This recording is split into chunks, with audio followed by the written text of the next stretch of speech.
Given that the biblical canon was discerned through the early church, how does Protestant theology justify relying on that canon while rejecting the authority structures that defined it? Yes, great question. I would respond by saying we don't reject the authority structures. We just reject the nature of their role. So we don't say as Protestants, the church is totally unnecessary and had nothing to do with the discerning of the canon. We say it absolutely did. We just disagree on how. So the Catholics will say the church determines, and the Orthodox, I think, would have a similar position. The church determines what is scripture. Whereas we as Protestants will say the church recognizes. In fact, Herman Bavinck, Dutch Reformed theologian, writing end of the 19th, early 20th century, he will actually deal with one of the things Catholics will often bring up is a passage in Augustine.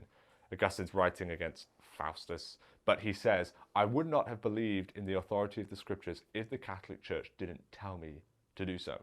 It's a common thing that Catholics bring up.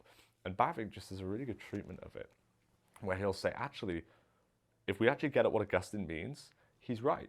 The church is a necessary witness to the scriptures and even a motivation for believing. But he will say, the church is not the final ground of our belief in the scriptures.